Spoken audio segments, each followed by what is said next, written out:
digempur prajurit handal. 4 anggota KKB yang tewas ditembak TNI, dibakar temannya sendiri. 4 anggota KKB Papua tewas saat baku tembak dengan prajurit TNI Polri. Kejadian baku tembak tersebut terjadi di Kalibua, distrik Tembagapura. Identitas 4 anggota KKB itu bernama Pentium Muda Waker, Moni Waker, Lani Magai, dan seorang perempuan Lera Magai. Dan saat ini mayat 4 anggota KKB Papua itu sudah dibakar oleh anggota kelompoknya. Hal ini diungkapkan oleh Kepala Kepolisian Resor Mimika, AKBP I Gusti Gede Era Adinata. Seperti dilansir dari kompas.com, dalam artikel 4 KKB di Tembagapura tewas tertembak, jenazah dibakar anggota kelompok. Kapolres juga mengatakan pihaknya mengetahui identitas 4 KKB Papua itu tidak secara langsung, melainkan dari informasi media sosial milik KKB Papua. Mereka sudah memberikan pernyataan yang membenarkan meninggalnya 4 orang tersebut, dan 2 orang lainnya luka-luka lengkap dengan pangkatnya. Bahkan menurut informasi tersebut, ada salah satu yang berpangkat letnan kolonel.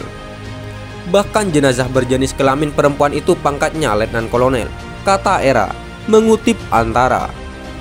Upaya yang dilakukan oleh aparat TNI dan Polri itu, kata Kapolres, murni dalam rangka penegakan hukum.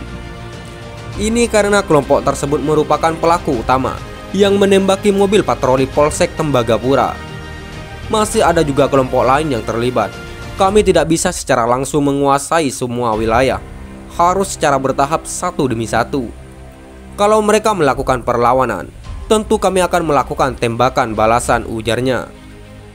Kapolres menegaskan, aparat TNI Polri kini terus berupaya menguasai semua perkampungan sekitar Tembagapura dari keberadaan KKB Papua. Petugas berupaya mengembalikan kondisi di sana seperti semula, sehingga masyarakat yang saat ini turun di Timika bisa kembali ke kampung mereka untuk menjalani kehidupan secara normal. Kasihan masyarakat, mereka sangat ketakutan dengan keberadaan KKB Papua. Makanya saat itu, mereka meminta bantuan kami di Polsek Tembagapura untuk dievakuasi ke Timika, kata Era. Meski demikian, kekuatan gabungan KKB Papua diperkirakan akan bertambah lagi. Hal ini lantaran TNI Polri mendeteksi adanya pergerakan KKB Papua dari distrik Gila menuju distrik Tembagapura. KKB Papua dari Gila ini diperkirakan akan bergabung dengan kelompok lain yang sudah berkumpul di Tembagapura. Hal ini diungkapkan oleh Kapolres Mimika, AKBP I Gusti Gede Era Adinata di Timika. Namun untuk menindak pergerakan KKB Papua itu, aparat terkendala armada transportasi pesawat terbang. Kami sudah mengetahui ada kelompok lain yang ingin masuk ke Tembagapura dari Gila. Kami sudah mengetahui di mana keberadaan mereka, kata AKBP Era Adinata, dilansir dari Antara.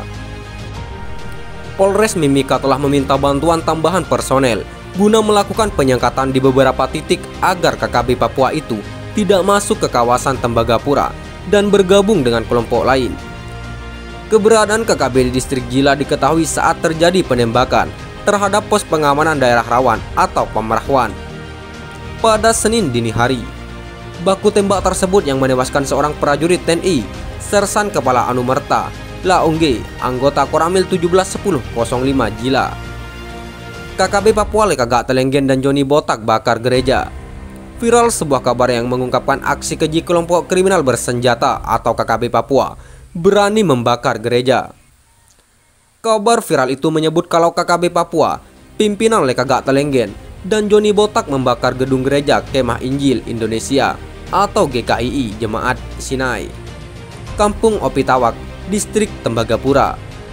Melansir dari Antara, Kapolsek Tembagapura AKP Hermanto mengatakan pembakaran gedung gereja GKII Kampung Opitawak itu dilakukan oleh KKB Papua.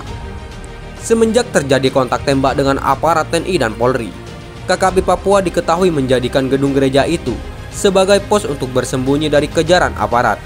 Gereja tersebut sebelumnya ramai dikunjungi oleh masyarakat Kampung Opitawak untuk melakukan berbagai kegiatan ibadah.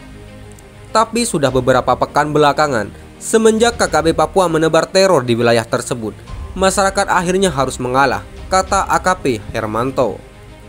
Dari foto yang beredar, terlihat bangunan gereja GKII Jemaat Sinai, kampung Opitawak tersebut hanya menyisakan rangka atap yang masih terlalap api. Juga terlihat seorang laki-laki mengenakan kalung noken motif merah biru berada di dekat lokasi gedung gereja yang sedang terbakar itu.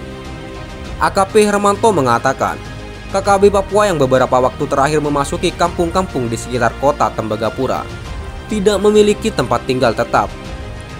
Kelompok bersenjata itu kemudian mengancam masyarakat untuk menjadikan gedung gereja sebagai markas pertahanan mereka. Karena alasan itu pula, warga kampung Opitawak dan kampung-kampung di sekitar itu seperti Banti 1, Banti 2, dan Kimbeli meminta aparat TNI dan Polri untuk mengevakuasi mereka ke Timika. Menanggapi kabar viral tersebut, Kapolda Papua belum bisa mengonfirmasi kebenarannya. Seperti dilansir dari kompas.com, dalam artikel beredar kabar KKB bakar gereja di Tembagapura. Ini respon Kapolda Papua. Kalau dia KKB Papua sampai membakar gereja, itu menunjukkan tingkah laku kekejaman, kekerasan manusia, itu KKB Papua. Kalau ada ya, tapi saya pikir itu hoaks, ujar Kapolda Papua. Meski belum bisa membenarkan kabar tersebut, Kapolda Papua berpendapat bila ternyata informasi tersebut benar, maka itu semakin membuktikan tabiat dari para pimpinan KKB Papua. Artinya jangan menuding kami, terkutuklah manusia-manusia KKB Papua itu. Tidak ada relevansinya kalau dia membakar gereja, kata dia. Sekian dan terima kasih. Jika ada salah kata, kami mohon maaf. Jangan lupa like, komen, dan subscribe.